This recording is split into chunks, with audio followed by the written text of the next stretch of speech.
안녕하세요. 반갑습니다. 강원병원 원장 김성입니다.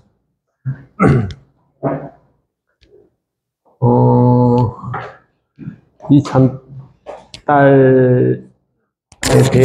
전달했던 이야기를 이번에 계속 이어서 좀 해볼까 생각합니다. 우리 손자병법에 그러잖아요. 우리가 적을 잘 알아야지 이길 수 있다. 우리가 실제로 우리가 그러면 뭐 여러 가지 우리 교모세포종이다. 그러면 우리가 교모세포종이라는 애에 대해서 우리가 얼마나 잘 알고 있느냐? 얼마나 잘 알고 있지? 좀 궁금할 때가 많아요. 도대체 얘들이 도대체 뭐 하는 애들이지? 그리고 도대체 어떤 애들인지, 이런 생각에 대해서, 이런 부분에 대해서, 생겼다. 라고만 이야기 들었지, 도대체 얘들이 도대체 어떤 애들인지에 대해서, 그렇게 생각해보기는 쉽지 않았을 것 같아요. 제 생각에. 그래서 오늘은 이야기를 해드리는데, 이 이야기를 꼭 해야 되는지에 대해서 좀 걱정도 좀 돼요. 왜 그러냐면, 지도관 놈들이니까. 그렇다 그래서 그렇게 했다고 해서 그러면은 승산이 없는 거냐? 저는 그렇지는 않다고 생각하거든요. 왜냐하면 다 약점이 있잖아요. 그러니까 우리가 적을 잘 알아야 된다라는 것은 적이 강한 걸 이렇게 잘 알 수도 있지만, 적이 그러면 뭐가 취약한지 이 부분에 대해서도 좀 잘 알아야지 우리가 잘 대처할 수 있지 않을까, 그런 생각을 해서 제가 상당 부분 적이 강함을 이야기하겠지만,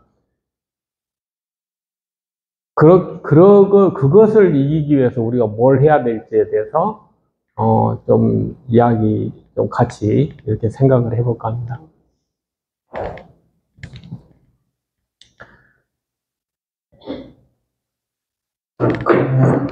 제가 이제 늘 고민이에요. 이게 이 부분을 도대체 어떻게 해결해야 되느냐, 이 부분에 대해서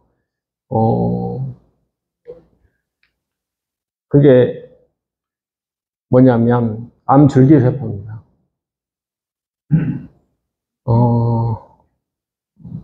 결국 암줄기세포가 없다고 가정을 하면 사실은 걱정할 게 없어요. 간단하게 이야기하면. 근데 암줄기세포가 이런 거예요. 제가 아는 지인이 신장암이었어요. 12년 전에. 근데 신장암은 대부분 이렇게 신장을 떼내면 뭐 항암 방사선도 안 해요. 없으니까. 적이 없어 안 보이고 그러기 때문에 안 하는데, 12년 후에 췌장암이 발견됐어요. 그래, 췌장암인가 보다 라고 해서 수술에 들어갔어. 근데 조직 검사를 해보니까 신장암이에요.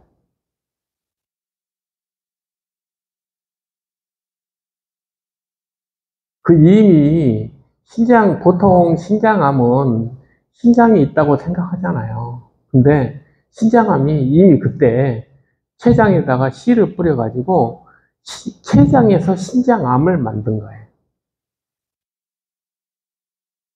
그것이 우리가 생각하는 암줄기세포입니다. 이게 왜 그러냐면, 이제 조금 이따 더 그 부분에 대해서 다시 설명을 드리겠지만, 우리가 암이라고 할 때, 그 암은 그 여러 가지 종류의 세포로 구성이 돼요. 근데 거기에는 소위 말해서 돌연변이가 된 암세포도 있고, 돌연변이가 안 된 정상세포가 한꺼번에 같이 있어요. 암세포만 있는 게 아니죠. 그러면 당연히 암 줄기세포도 같이 있는 거예요. 여기 보면은 뭐라고 써져 있냐면, 이제 암세포가 있고, 그 다음에 혈관을 만들어야 돼요. 그래서 혈관 내막세포가 뚫고 들어가서, 여러 가지, 이제, 이렇게 보면, 종양연관 마크로파지, 종양연관 섬유화세포, 이런 게 있어요. 우리가 상처가 나면, 이제 손상이 되면 상처가 생기잖아요. 흉터가 생기잖아요. 그게 이제 섬유화세포거든요. 섬유화세포가 만든 건데, 그 섬유화세포가 암하고 연관이 되면 암연관 섬유화세포예요. 암연관 마크로파지. 그 다음에 중비업 줄기세포, 그 다음에 암줄기세포, 이런 게 있어요. 지금 도대체 보통 평균적으로 종양에서 암줄기세포가 어느 정도냐? 뭐, 이게 논문에서는 되게 한 10% 정도가 암줄기세포라고 그러더라고요. 생각보다 많았어요. 제가 생각했던 것보다. 그러면 이 줄기세포에 대해서 우리가 좀 특성이 있으면 줄기세포의 특성 중에 두 가지를 한번 해봐라. 그러면 하나는 줄기세포하고 그러면 일반 세포하고 뭐가 틀리냐? 그것부터 물어봐야 되잖아요. 줄기세포는 딸세포를 하나 만들고 줄기세포를 만들어요. 간단하게 이야기하면 딸세포는 딸세포예요. 이게 뭐 똑같은 말장난처럼 보이겠지만 이게 굉장히 중요한 거죠. 왜 그러냐면 이 줄기세포는 다음에 줄기세포를 또 만들 수 있는 그런 능력을 가졌다는 이야기는 제너레이션을, 세포의 대를 굉장히 오랫동안 유지시킬 수 있는 능력이 있는 애를 줄기세포라고 해요. 이렇게 보통 세포들은 계대가 그렇게 오래 가지가 않아요. 계대가. 그래서 어느 계대 이상 되면 다 사라지죠. 그런 걸 딸세포라고 해요. 근데 줄기세포는 기본적으로 막 이렇게 활동하는 애는 아니에요. 줄기세포는 기본이 막 뭐 하고 이러는 게 아니고 실제로 딸세포들이 그런 일들을 다 해요. 줄기세포는 원천만 제공하는 거예요. 원천만. 그렇기 때문에 기본 줄기세포의 상태가 어떤 상태냐면 동면 상태예요. 줄기세포는 기본적으로 동면 상태. 왜? 씨니까 씨기 때문에 그렇게 막 지금 꽃을 피우고 잎을 만들고 이런 생각을 하지 않는 애. 그냥 싹만 틔우면 되는 애. 이렇게 움직이지 않는다는 게 상당히 어려워요. 왜 그러냐면 가만히 있는데 항암 방사선을 어떻게 죽이냐고요. 가만히 있는 애를. 그래서 줄기세포가 잘 안 죽는 거예요. 두 번째로 여러 가지 특징이 있지만 그 중에 또 특징이 뭐냐면 약물 유출 펌프가 발달돼 있다 이렇게 돼 있어요. 그러니까 약을 줘도 바로 내 세포 밖으로 뽑아내는 그 기계가 많아요. 그러니 항암이 안 됐죠. 그러니까 기본적으로 줄기세포의 속성에는 그 두 가지가 있는데 그 이유가 뭐냐면 씨 종족 보존을 하기 위해서 그렇게 만들어져 있는 거예요. 그래서 상황이 좋아지면 여기가 포인트입니다. 상황이 되면 개는 일을 해요. 상황이 되면, 봄이 되면 싹을 피우잖아요. 우리가 벽씨를 가을에 지금 뿌리면은 싹이 날까요? 안 나잖아요. 잘못해서 썩잖아요. 상황이 되면, 봄이 되어 씨를 뿌리면 벼가 되는 거예요. 그게 목적이에요. 줄기세포의 존재 목적은 벽씨예요, 벽씨. 쌀로 해서 이렇게 하여간 키우고 이런 것들은 딸세포가 하는 일이고, 종자죠, 종자.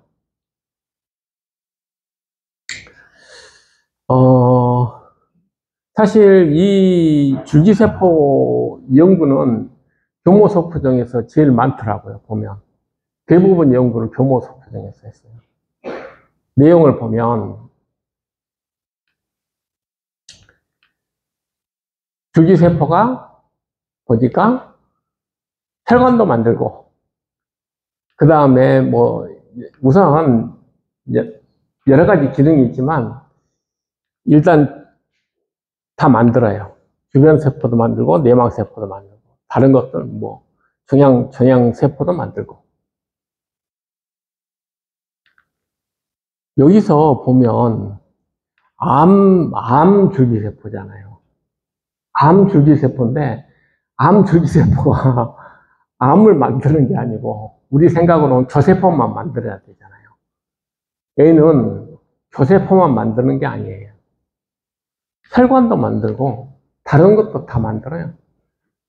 심지어 신경도 만드니까.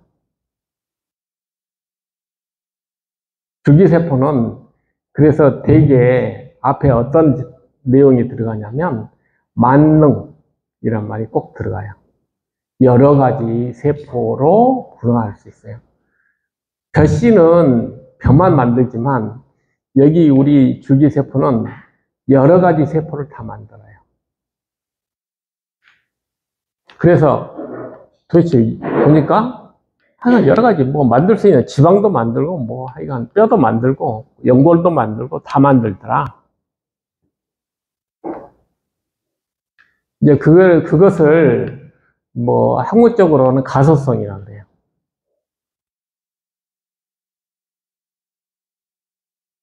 이쯤 되면 우리가 생각하는 이게 우리가 표현형으로 보잖아요.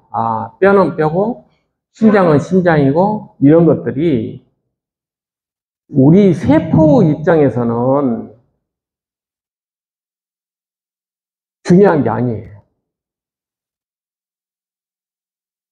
차이가 중요한 게 아니고 중요한 것은 뭐냐면 이제 암 이야기를 하면 요즘에 하여간 제가 암을 배우면 암을 이렇게 배우면서 제일 많이 듣는 이유가 뭐냐면 암 종양 미세 환경이라는 거예요. 종양 미세 환경을 이해하지 않으면 암을 이해할 수 없다라고 하는 게 뭘 의미하는 거냐면 별거 다 만들잖아요. 별거 다 많은데 애가 혈관을 만들 건지 뼈를 만들 건지를 뭐가 정하냐고 말해요. 뭐가 정해요? 환경이 정하는 거예요. 환경이. 내가 필요한 환경에 따라서 만드는 거예요. 그러면 줄기세포가 존재하는 이유를 우리가 이해하게 되는 거예요. 이게 무엇 때문에 하는 거냐면 우리는 생물이잖아요. 생물이니까 세상은 늘 변해. 넘어지기에서 다치기도 하고 막 그래요. 그러면 줄기세포가 땜빵을 해서 빨리빨리 메우고 뼈도 붙이고 이러는 데 사용되는구나 하는 것들을 알 수가 있어요. 얘를 뼈를 만들 건지 혈관을 만들 건지 근육을 만들 건지는 환경에 따라서 하는 거예요. 환경, 조건에 따라서. 내가 조건에 따라서 줄기세포는 조건이 원하는 걸 만들어주는 거예요. 조건이 원하는 거. 그러니까 처음에 제가 모두에 말씀드렸듯이 줄기세포는 만능이니까 이놈 것을 어떻게 잡아야 되지? 라고 생각하지만 걔가 존재하는 이유가 뭐냐고 생각하면 환경이잖아요. 근데 환경은 누가 만들어요? 내가 만들잖아요. 여러분들이 드시는 식사, 여러분이 마시는 공기, 여러분들이 뭐 하여간 생각하는 생각까지 다 그러한 것들이 환경이잖아요. 환경이 줄기세포가 뭘 할지를 정한다는 뜻이에요. 그렇다면 줄기세포가 무섭지만 환경에 대한 주도권은 누가 가지고 있어요? 내가 가지고 있잖아요. 그러면 해볼 만하지 않겠어요? 제가 오늘 말씀드리고 싶은 내용은 그런 내용입니다. 줄기세포 항암 방사선 만들고 어렵지만 환경은 내가 정할 수가 있잖아요. 해볼 만하다 라고 생각할 수가 있죠.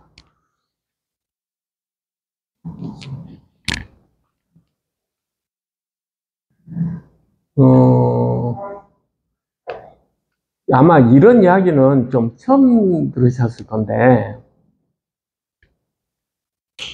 헬라셀이라는 게 있어요. 헬라셀. 헬라셀이라는 게 아마 신문에 언제 한번 나왔었는데 헬라셀이라는 게 쉽게 말하면 암이죠. 근데 그게 자궁암이 하여간 정확히 기억이 안 나는데 하여간 그 암인데 이 암에서 헬라셀이라는 걸 해가지고 키우는데 수십 년 전에 그 암덩어리가 지금도 살아있어요. 수십 년 전에 암덩어리가 지금도 살아있는데 쉽게 말하면 불멸의 세포예요. 근데 이게 진짜 불멸이죠. 뭐 이렇게 수십 년 동안 살아있으니까. 근데 우리가 보통 유전자는 뭐 24개, 뭐 48개 뭐 이렇게 돼 있잖아요. 우리가 이야기하는데 헬라셀은 유전자가 50 몇 개가 돼요. 이게 뭐야? 그러면 이게 인간인가? 유전자는 다 뭐 일정하고 숫자가 더 똑같다고 생각하잖아요. 실제적으로 종양은 융합도 해요. 이렇게. 서로 하이브리드 암을 만들어가지고 애가 들어가기도 해요. 그러니까 그걸 좀 말씀드리고 싶어서 이 그림을 했는데,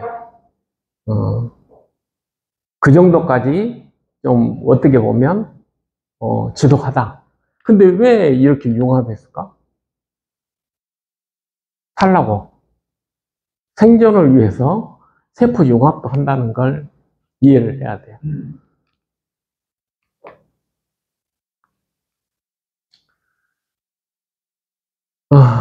이렇게 암줄기세포는 암이 자기가 살기 위해서 하는 일들이 이렇게 혈관도 만들고 림프관도 만들고 그렇게 해서 이렇게 돼요. 이렇게 퍼지기도 한다. 전이를 한다. 이렇게 되죠. 근데 아까 그림에서 보였던 종양연관 그 말이 있을 거예요. 그러면 아까 환경이라고 그랬잖아요. 환경에 따라서 애가 일을 한다고 했는데 그 일을 하게끔 도와주는 애들이 종양연관이라는 뜻이에요. 그래서 종양연관 마크로파지, 뭐 다른 뭐 줄기세포 이런 애들이 이렇게 이것을 돕는데 종양연관이란 말이 암줄기세포가 일을 하게끔 환경을 만들어주는 거잖아요. 그러면 종양 연관, 그런 세포들이, 종양과 연관된 세포들이 도대체 뭘 돕는지, 이걸 알면, 씨가 발라되는 그 환경을 이해할 수 있잖아요. 도대체 얘들은 뭘 발현하지? 무슨 물질을 내가지고 이 줄기세포를 돕지? 이것에 대해서 우리가 이해를 해야 되잖아요.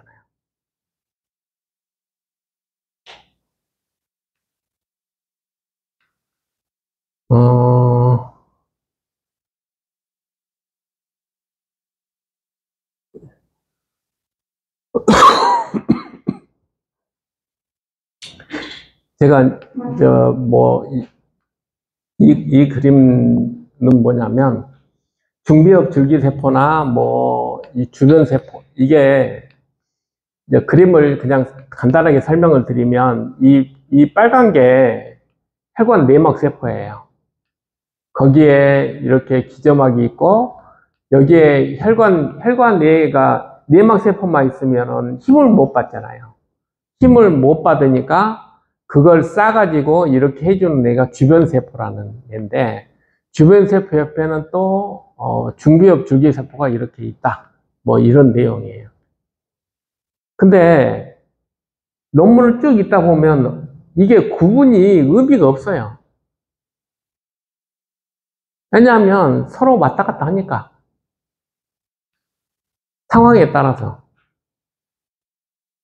그러니까 어떤 신호들 여기 보면은 VGF, TGF, 베타 이런 신호들이 있으면 그냥 그냥 해체돼서 다시 재조직하고 그런 일들이 비일비재하게 일어난다.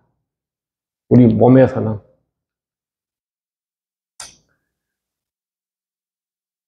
이제 이건 또 뭐냐면, 우리가 땜빵을 하잖아요. 줄기세포를 갖다가 조직이 손상이 돼서 땜빵을 했다. 그러면 그 줄기세포가 국소에 있냐? 아니면 먼 거리에서 오는 거냐? 근데 실제적으로는 신호에 따라서 먼 줄기세포를 갖다 쓸 수도 있고, 국소에 있는 것들을 갖다 쓸 수도 있지 않겠어요? 중요한 건 이 신호가 어떤 신호냐, 얼마나 강하냐, 양에 따라서 갖다 쓰기도 하고 안 갖다 쓰기도 하는구나 하는 것들을 이해하게 되는 거예요. 그래서 실험을 한 게 있어요. 실험을 한 게 있는데, 신장에 이렇게 손상이 생겼어.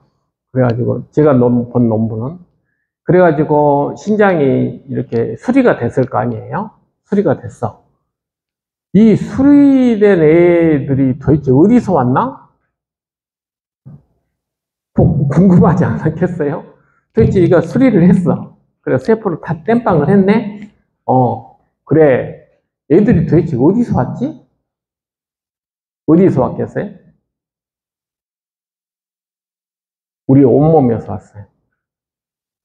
이게 무슨 뜻이냐면, 온몸에서 뜯어다가 얘를 막은 거예요.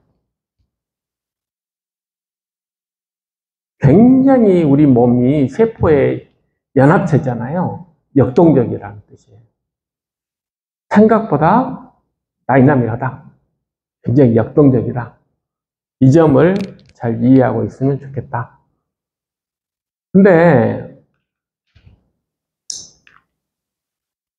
제가 말씀드렸잖아요. 환경, 상황. 이게 거기에 관계되는 신호들이에요. 애들이 중비업 줄기세포가 별 세포가 다 되고, 이걸 암 줄기세포라고 해도 똑같아요. 그러면 걔들 신호가 무슨 신호냐? 제가 보니까 요 M2로 대사 빼놓고 나머지 신호들 있잖아요. 나머지 신호들은 다 0점 신호입니다.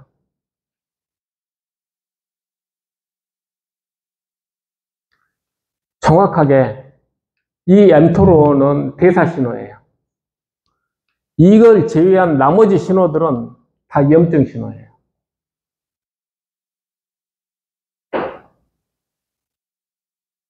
이 염증 신호가 이걸 만드는 거예요. 근데 이게 중기업이면 그렇지만, 여기 암이라고 하나 더 집어들면 암 줄기세포거든요. 똑같아요.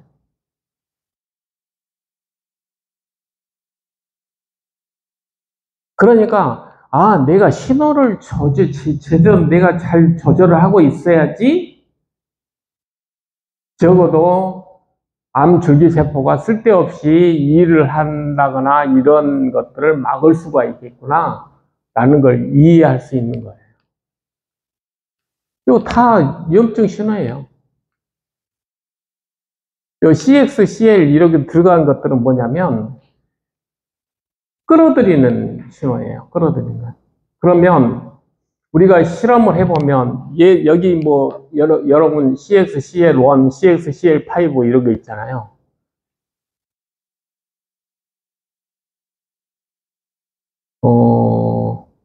우리 몸에 얘들이 이렇게 쉽게 말하면 발끝에서 머리끝까지 면역세포가 가는데 24시간에 걸쳐서 이것의 구배를 찾아서 가는 거예요.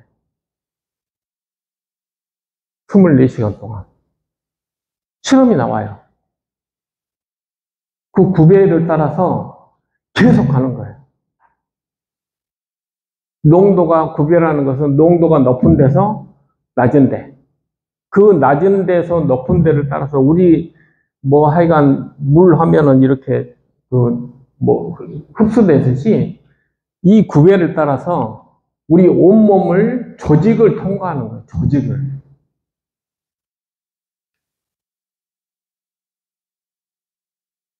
그런 실험이 있어요. 근데 우리 키로 따지면 한 1m쯤 되지 않겠어요? 근데 세포 입장에서는 KTX예요. 생각을 해보세요. 우리는 1m지만 세포 입장에서는 얼마나 빨리 가겠어요. KTX 타고 하는 거예요. 이해하시겠어요?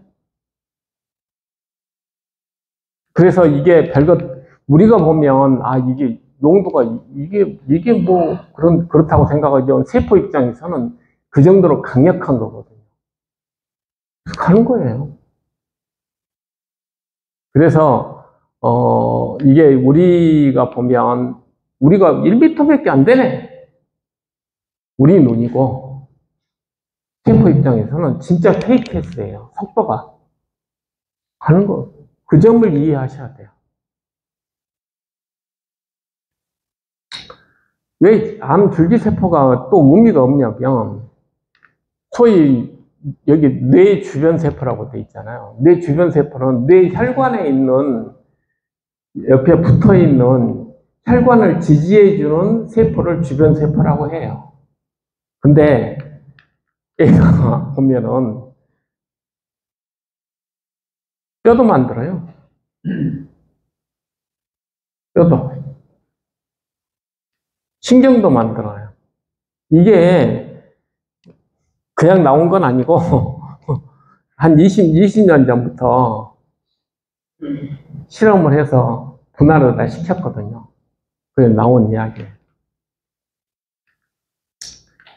그래서 우리 이제 뇌에 이렇게 주변 세포가 어떻게 있나? 그러면 우리 뇌 혈관이 있잖아요. 이렇게 뇌 혈관이 있으면 우리가 이야기 많이 들어보셨잖아요.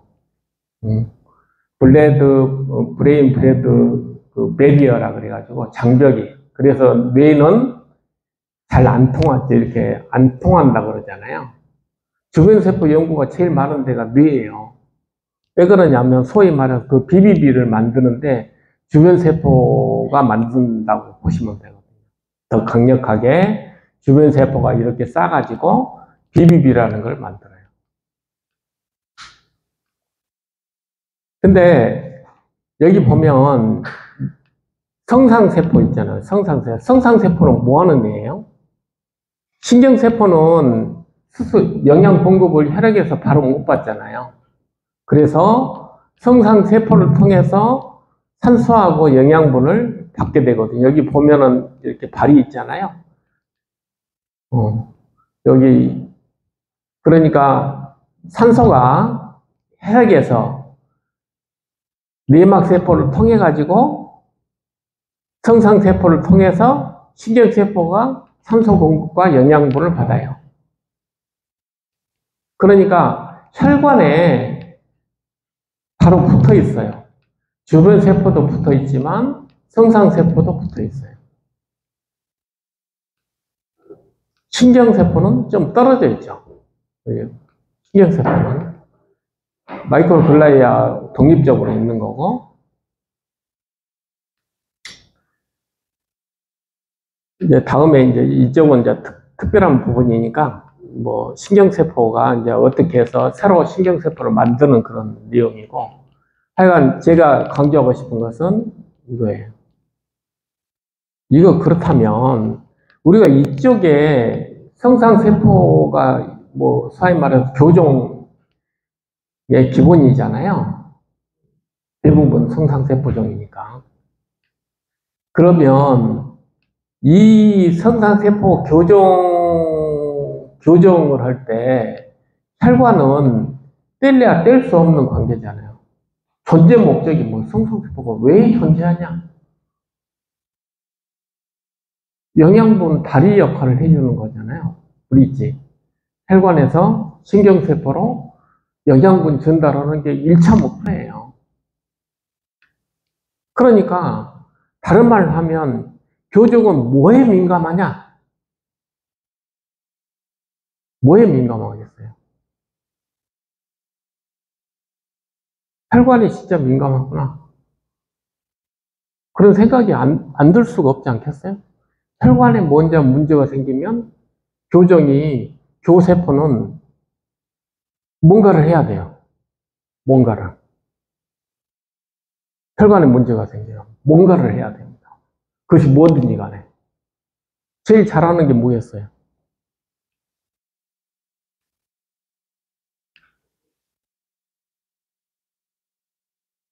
그래서 애들이 이제 쉽게 말하면 혈관이 다치면, 주변 세포라는 것은 혈관이 다치거나 염증이 생겼을 때 작동이 되거든요.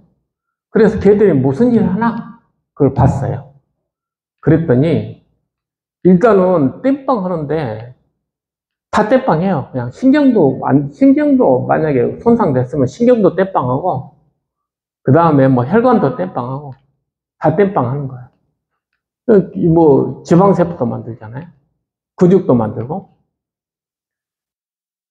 그 다음에 기본적으로 옛날에는 주변 세포가 혈관에 있는 것은 뭐라고 생각을 했냐면, 혈관을 튼튼하게 한다는 컨트랙션, 우리가 생각하면 수축력을 잘 이렇게 탄력성을 갖게끔 해준다고 옛날에 알고 있었어요. 그랬더니 알고 보니까 줄기세포 기능도 가지고 있고, 환경에 따라서. 그 다음에 또 어떤 것도 알게 됐냐면, 얘가 메시지를 환경을 조절을 해요. 환경을 조절한다는 뜻이 뭐냐면, 이게 분비를 해요. 내가 막 만들어가지고 물질을 분비를 해가지고 주변에 있는 다른 세포들한테 어떤 일을 시키는 거예요. 야, 이런 상황이 됐으니 너도 지금 동참해라. 이런 분비 능력도 있더라. 그래서 여기 보면 면역세포도 있잖아요. 그래서 면역세포를 조절을 해요. 목적된 일을 하기 위해서. 대부분 목적된 일이라는 것은 뭐냐면 수리예요. 수리. 그것이 손상이든 감염이든 수리가 돼야지 뭐 내 생명체는 존재하잖아요. 그러니까 이 손상이 됐을 때 땜빵하는 것이 기본이구나 라는 걸 이야기해요. 혼자 자기가 줄기세포가 변해서 땜빵도 하지만 다른 세포들한테도 땜빵을 하게끔 메시지를 전한다. 이렇게 생각하시면 돼요.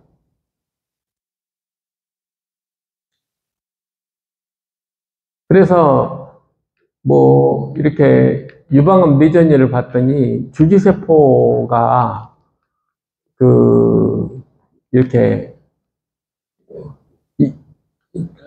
요건 이제 그냥 하는 건데, 이 주변 세포가 유방암하고 이렇게 연결이 되어 있는 경우도 있고 좀 떨어져 있는 경우도 있더라. 그래서 이런 경우는 뭐 훨씬 더 예후가 더 안 좋더라. 뭐 이런 내용이에요.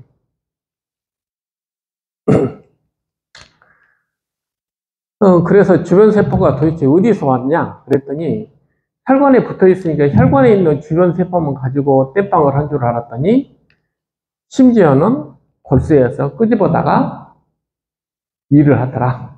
그런 내용이에요. 그러니까 줄기세포죠, 뭐. 주변 세포가 아니고 그냥 줄기세포 아까 줄기세포 역할을 한다. 줄기세포다. 그런 내용이에요. 그래서 땜빵 할 때 뭐 어떻게 구별했냐? 우선 모양이 틀리잖아요. 이것은 그 국소에 있는 주변 세포인데, 얘는 혈액에 이렇게 둥둥 떠다니는 그런 줄기세포여서 모양이 좀 틀리죠? 그래가지고, 아무튼, 주변 세포라고 하지만, 먼 데서 갖다가 쓰기도 하는구나, 라는 것들을 이해하게 된 거죠. 아까 말씀드렸듯이, 환경이라는 것은 상황에 대한 환경이잖아요. 그래서 상황이 되면, 근데 그걸 다른 말로 하면 결국은 손상이든 감염이든 다 염증이에요. 염증. 그게 염증 신호라고 그랬잖아요. 지금 여기 다 면역세포에다가 이렇게 염증 신호를 많이 줘가지고 뭐 하는 거냐? 그게 증식이잖아요. 증식시키는데 염증 신호를 이용해서 땜빵을 하게, 땜빵이라는 게 증식이잖아요. 주더라, 이런 뜻이에요. 그러니까 이걸 보면은 우리가 면역치료라고 이야기하잖아요. 면역치료가 처음이자 끝이에요. 그러지 않겠어요? 내가 항암 방사선으로 암 줄기세포를 죽일 수 있다면 제가 이 강의도 안 하고 있겠죠. 근데 우리 생명체는 생명체가 그냥 생명체가 아니잖아요. 수십억 년 동안에 생명체라는 것들을 만들어 왔고 다듬어 왔다. 우리 생명체를 하기 위해서 이렇게 보면 자연에 진짜 놀라운 일들이 많잖아요. 뭐 1000년 전에 벽실을 지금 싹 피울 수도 있다고 이야기하잖아요. 그러니까 제가 말씀드리고 싶은 것은,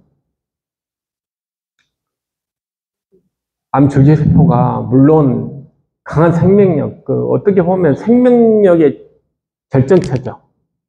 결정체이지만 결국은 그 생명력이라는 것도 환경이 돼야지, 안 그러면 멸종하잖아요. 멸종.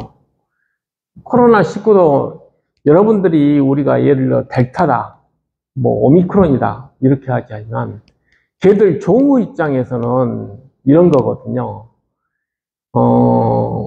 원숭이하고 사람이에요.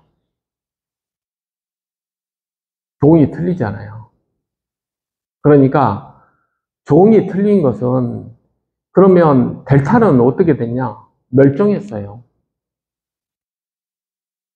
델타는 진짜 좀 악질이잖아요. 왜? 치사율은 없잖아요. 숙주를 죽여버렸거든요. 숙주를 그렇게 죽이면 사실은 얘들이 악독하면 멸종의 확률이 높아요. 왜 그런지 아세요? 걔는 어차피 내가 가서 숙주가 있어야 저도 존재하는데, 숙주를 그렇게 죽여놓으면 어떻게 자기가 존재하냐고요. 공생해야지 살잖아요. 오미크론은 공생 쪽에 가까운 애고, 델타는 지도간, 왜냐하면 치사율이 40%잖아요. 근데 오미크론은 치사율이 1%도 안 되잖아요. 그러니까 치사율이 높으면 집무덤 지가 파는 거예요. 그러니까 멸종도 한다는 이야기예요. 우리 세포는 마찬가지로 우리가 세포 수명이 틀리다고 제가 말씀드렸잖아요. 똑같은 세포예요. 똑같은 DNA를 가지고 있고. 그렇지만 수명도, 세포 수명도 운명이에요. 우리 세포 수명도. 내가 장 옆에서 장 옆에 있는 줄기세포에서 장세포가 됐으면 5일 만에 사라져야 되고, 똑같은 골수에서 혈액을 만들더라도, 림프구면 그래도 몇 개월, 메모리가 되면 거의 일생. 사실 마크로파지 같은 건 일생을 같이 사는데, 내가 준비역으로 태어나, 골수에서 내가 준비역으로 배당을 받았어. 그러면 걔 수명은 하루도 안 돼요. 근데 그걸 뭐가 정해요? 환경이 정한다니까요. 환경이. 그러니까 내 자식들의 수명도 환경에 따라서 내가 다 배당을 하는 거예요. 그렇게 해서 우리 생명연합체가 우리 인간이 존재하는 거거든요. 그런 거기 때문에 그런 상황을 잘 안다면 우리가 암이라는 문제도 좀 시각을 달리할 필요가 있지 않겠느냐라는 말씀을 안 드릴 수가 없는 거예요. 우리가 접근법이 조금 더 달라야 된다. 우리가 진짜 무서운 게 진짜 암줄기세포라면 암줄기세포의 취약점은 뭐예요? 염증이잖아요. 염증. 염증이 취약 약점이에요. 왜? 염증 신호가 없다. 걔는 성장할 수가 없어요. 신호가 없는데, 아직도 다른 말로 하면, 내가 벽신데, 지금도 아직도 겨울인데, 어떻게 별을 만드냐고요. 그런 이야기예요.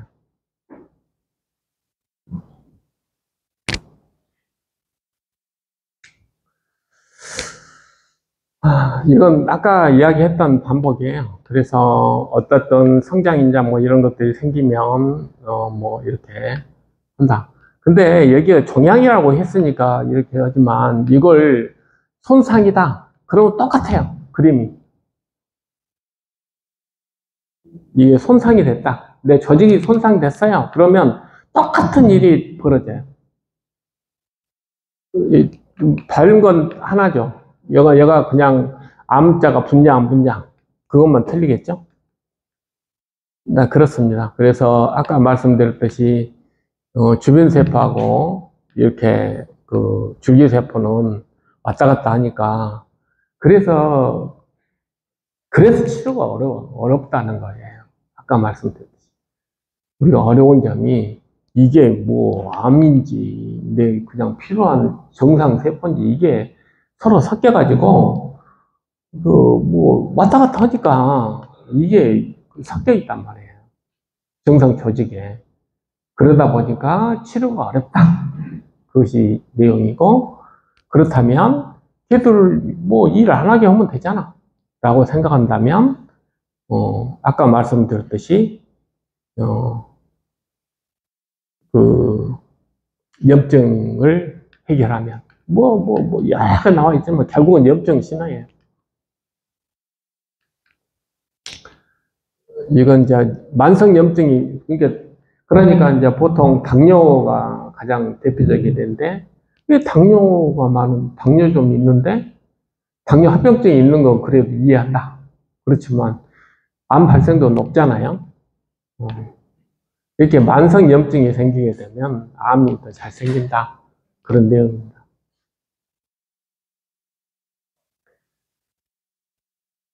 음,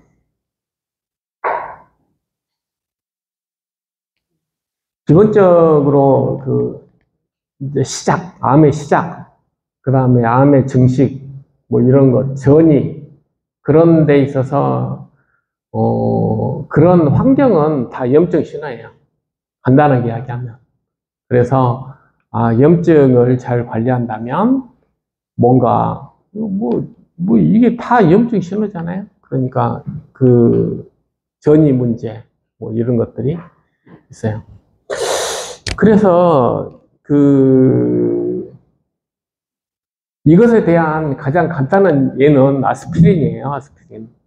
아스피린하고 타이레놀 차이, 그때 말씀드렸듯이, 아스피린하고 타이레놀 차이는 똑같이, 진통해열제예요.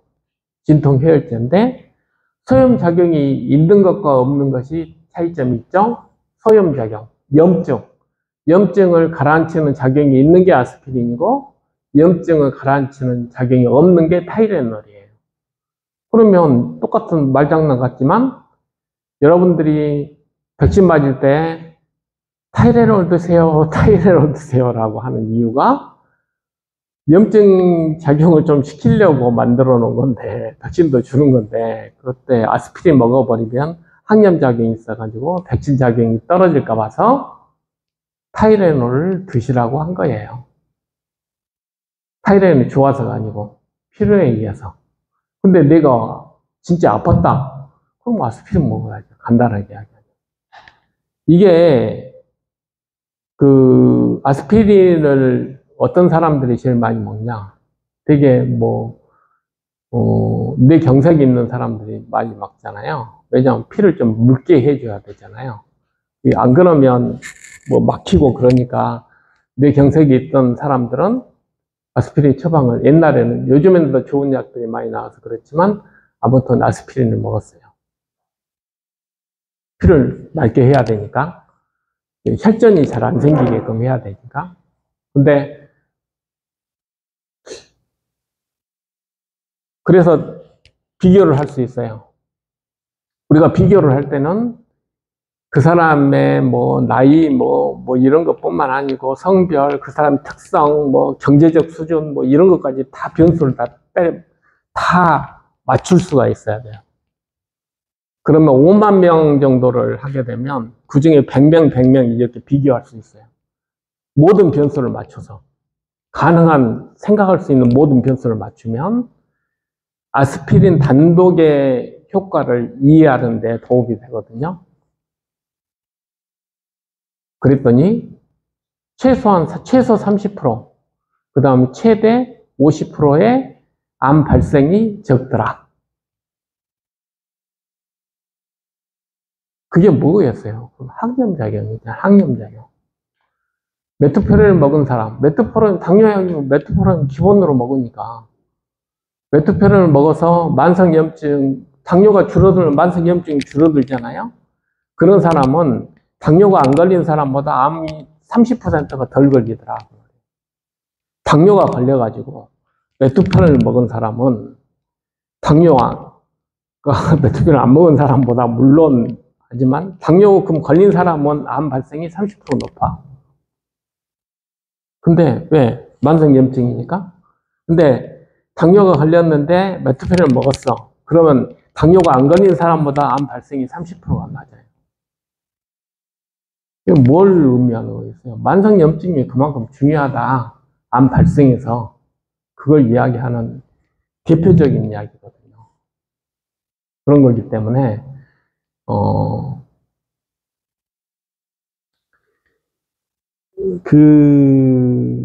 야채 많이 먹으면 암 발생이 줄어든다 그러잖아요. 그건 궁금하지 않으세요? 왜 야채를 먹었는데 암 발생이 줄어들지?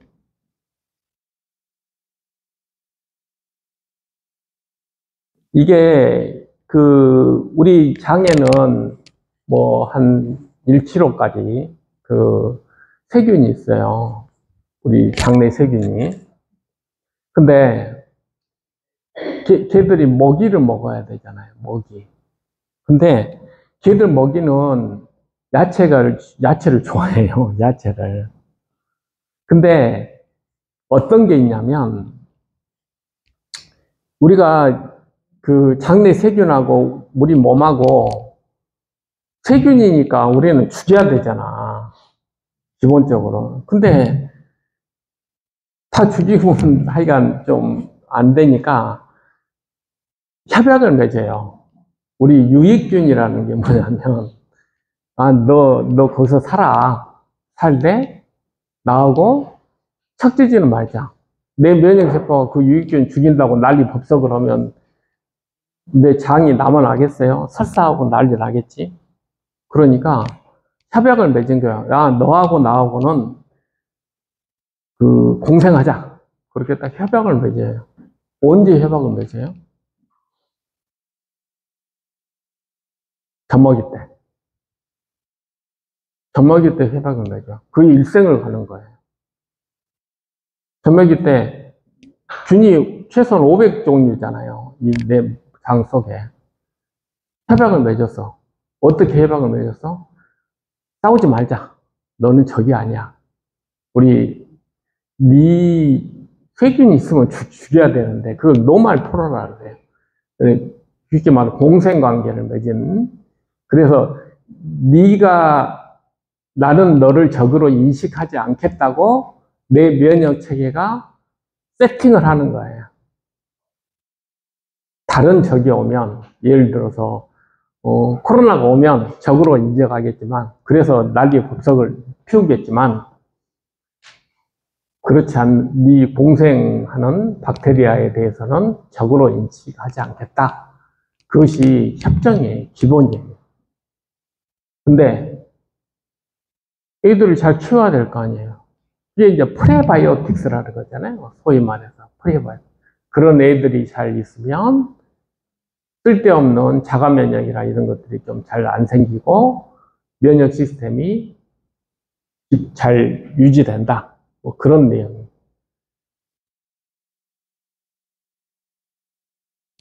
다른 말로 하면 염증을 줄여주겠다 이런 뜻이에요.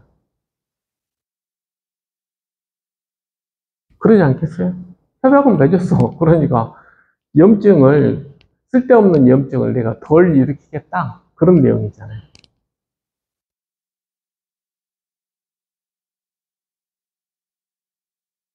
이게 나이가 들면 이렇게 자가 면역이 좀 잘 생겨요.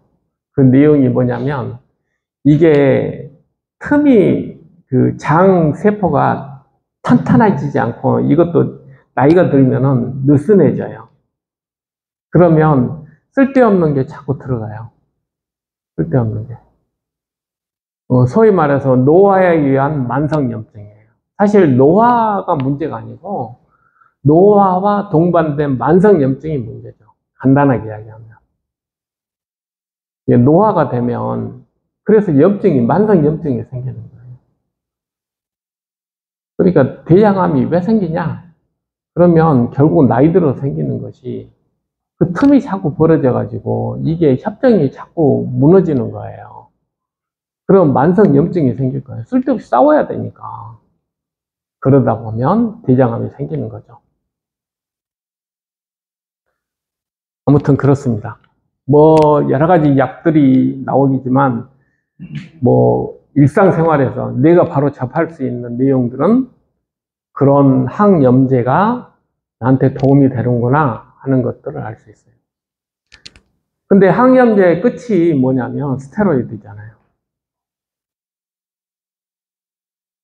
염증을 없애요. 염증을 없앨 때 제일 좋은 방법은 뭐냐면 면역세포 다 죽여버리면 돼요. 애가 염증을 더 잘 일으키는 면역세포를 억제를 하면 염증이 없어지는 거예요. 근데 문제는 뭐냐면 잘 읽어보시면 이 이제 대표적인 게 수제성 세포인데 얘가 인터페론 감마도 안 내고 그러네. 그 말은 인터류킨 10이 올라가네. 이 이야기는 뭘 의미를, 뭐, 하여간 좋아. 항체 안 만드는, B세포가 항체 안 만드는 건 좋다 이거야. 그렇지만 마크로파지, DC나 이런 애들이 이렇게 안 만든다. 이것은 염증을 없애는 게 도움이 되는 것처럼 보여요. 근데 인터루킨 10이 올라간다. 그 말은 이건 수리 신호거든요. 암 증식 신호에 간단하게 이야기하면. 인터루킨 10은 암 증식 신호예요. 인터루킨 4, 이것은. 그러니까, 인터페론 감마, 이것은 줄기세포를 억제하는 가장 유일한 그 하나를 들어라. 그러면 인터페론 감마거든요. 근데, 인터페론 감마가 안 나오게 만드는 것이 스테로이드예요. 그러니까 네트 결과를 보면 암 증식이에요. 스테로이드는. 그러면 우리가 운동을 할 때 스테로이드 나오지 않아요? 운동을 할 때 물론 스테로이드 나오죠. 그러면 이게 똑같은 스테로이드가 어떻게 되냐면 봐봐요. 얘들 가서 교육을 다 시켜서 얘를 활성화시켜요. 제일 우리가 하는 게 활성화된 CD8T가 진짜 필요하거든요. 그 다음에 기억 CD8T도 만들어요. 이게 뭘 이야기하냐면 우리가 운동을 하면 이런 것들이 만들어지거든요. 이건 간단하게 하면 서카디안 리듬 인듀스드라는 것은 잠잘 자면 나오는 스테로이드라고 생각하고 이것은 다이어트 리스트릭트라고 그러는데 아무튼 잠잘 자면 메모리도 늘어나요. 무슨 뜻이냐면 내부의 스테로이드는 면역에 중요한 거예요. 보통 저는 진짜 잠자는 게 중요하다고 이야기하거든요. 왜 그러냐면 암하고 싸워야 되는 면역세포는 늘려주는 우리한테 이게 필요하거든요. CD8T, 메모리 CD8T, 이건 진짜 필요한 거잖아요. 잠을 잘 자야 되거든요. 그래서 아마 우리 병원에 있으면 멜라토닌 엄청 먹을 거예요. 왜? 잠 잘 자야 되니까. 스테로이드 먹는 건 되게 싫어하죠. 왜? 진짜 암하고 싸워야 되는 면역세포는 잘 키워야 되잖아요. 그러니까 다른 말로 하면 똑같은 스테로이드도 밖에서 먹는 스테로이드하고 내가 운동에서 나온 스테로이드, 잠잘 자고 나온 스테로이드하고는 정반대 작용을 한다는 거잖아요.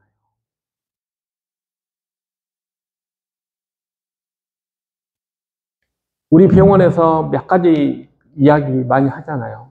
진짜 멜라토닌 80 그렇게 드시고 좋아요. 하여간 잘 드세요. 잘 주무세요. 라고 이야기하는 것은 뭐냐면 암 치료에 도움이 되니까 그렇게 이야기하는 거예요. 스테로이드 되도록이면 먹지 말고 부정도 되도록이면 스테로이드 안 쓰고 어떻게 한번 해봅시다. 라고 이야기하는 것도 암하고 싸워야 되니까 암 줄기세포가 싸워야 될 거 아니에요. 그래서 하는 이야기거든요. 그래서 제가 이런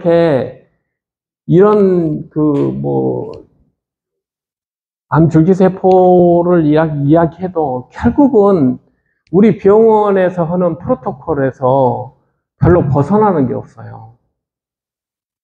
잘하고 있구나 하는 생각밖에 안 들어요.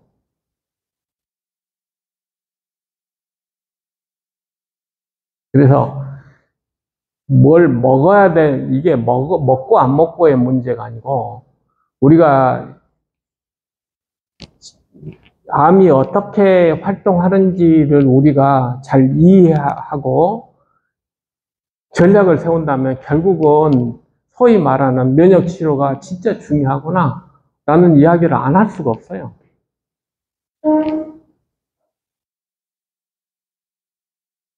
그래서 아까 말씀드릴 때 똑같은 스테로이드도 다른 작용을 하냐, 반대작용을 하잖아요. 이렇게 보면 반대작용하는 게 굉장히 많아요. 똑같은 건데.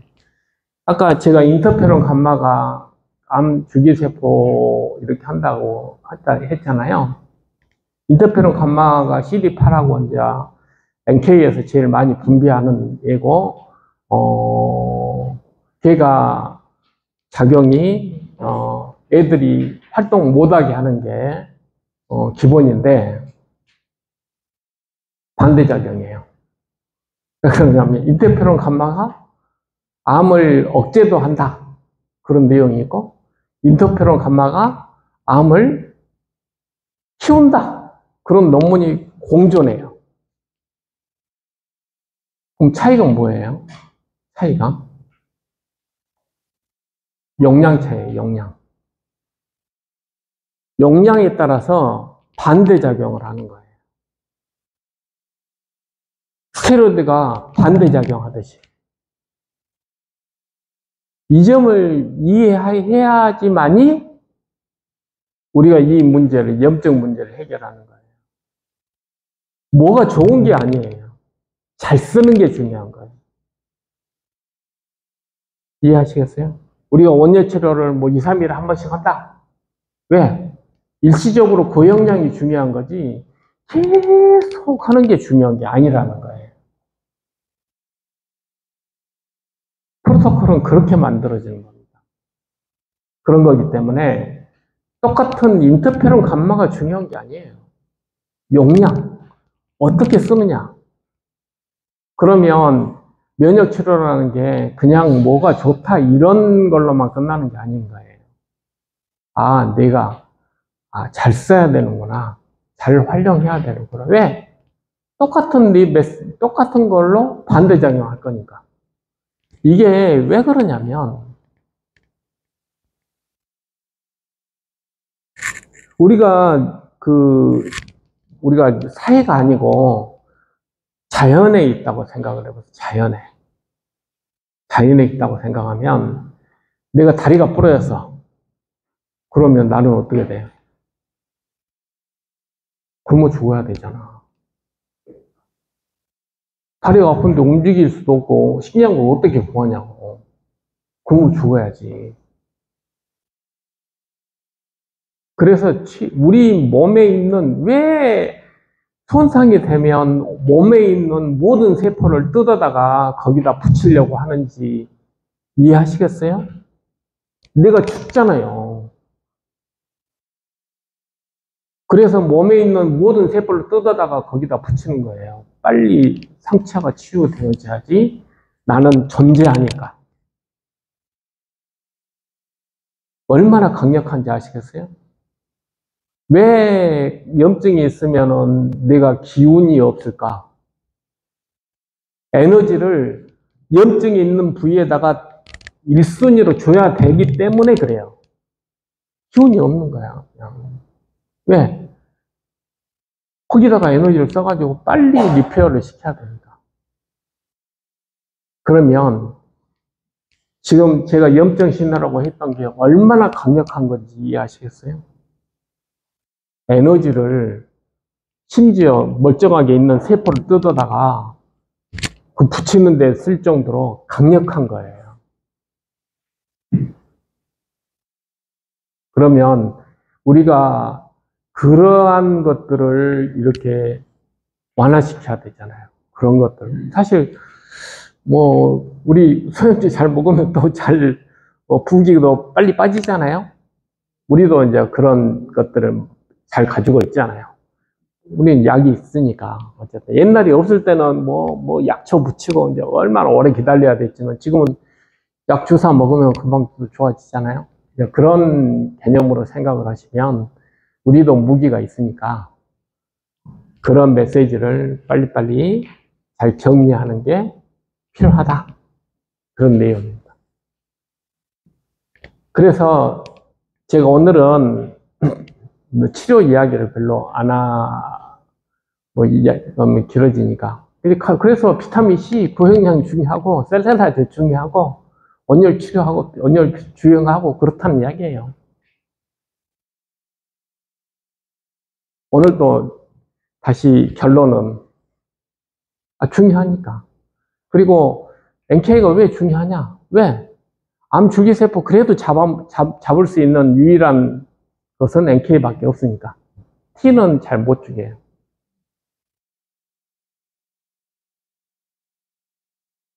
그렇습니다. 그러니까 강원병원의 프로토콜을 아직도 내가 변경할 수 있는, 이렇게 논문 뭐 이렇게 뒤지고 뭐 찾아보고 했지만 프로토콜을 바꿀 수가 없어요. 바꿀 게 별로 없어요. 중요하다는 이야기예요. 그것이 이렇게 우리가 강력하고 어떻게 보면 무섭고 그런 거지만, 그것도 결국은 우리가 했던 그 면역 치료. 면역 치료는 제가 봐서는 아트예요, 아트. 무조건 먹어야 되는 게 아니잖아요. 잘해야 되는 거잖아요. 그런 거기 때문에, 면역 치료는 다시 한번 말씀드리지만, 그 프로토콜을 잘 활용을 해서 우리 면역 시스템이 잘 이렇게 작동이 되게끔 하면, 희망이 있다. 네, 그걸 말씀드리고 싶어요.